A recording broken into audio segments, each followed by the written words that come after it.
top of your memory. Okay, but moving on to our third option, option C for our question was how the environment shaped human evolution.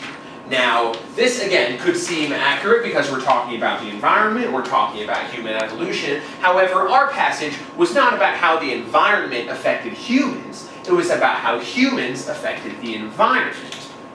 So we can eliminate question C because it is a reversed relationship.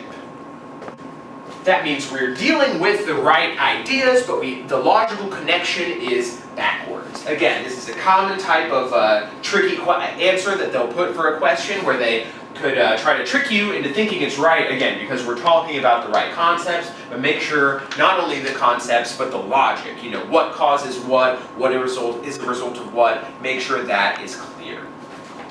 All right, our next question, or next option, so option D is the plausibility of evolution. Now here, again, like all the other ones, we have evolution, we're generally in the ballpark, but we have to go back and think, are we talking about the plausibility of evolution? Are we evaluating whether or not it's believable? Is the author making a case one way or the other about whether or not evolution as a theory happened? No. We're applying the theory of evolution and using it to describe how humans affected their environment, but this is not a defense where the author states an opinion and argues for that opinion. This is a discussion of something that happened over time. So this one we can eliminate because it's simply not relevant.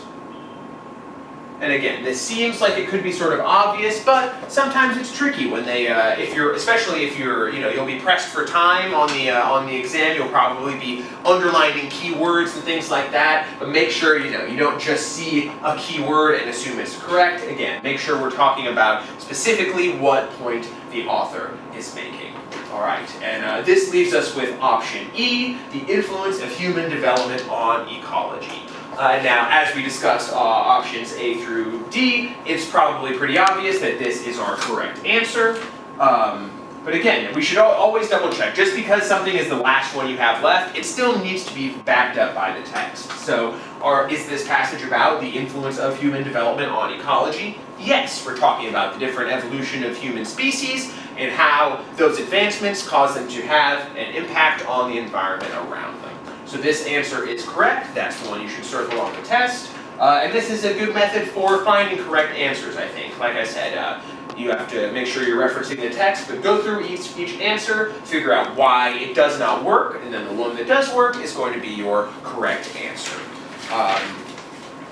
One final note that I think sort of the next level of this strategy would be, once you read the question, before you go through all the options, think in your head, what do you think the answer should be before you even read the multiple choice questions? If you're able to come up with an example question or answer in your head, that means one, you might not get tricked by one of these tricky answers that's trying to distract you, and two, you're doing a good job of reading the passage because you can recall that information off the top of your head. All right, well that is my strategy. This is my discussion of strategy for eliminating options and finding the correct answer in the SAT reading section. Thank you. I hope you enjoyed it.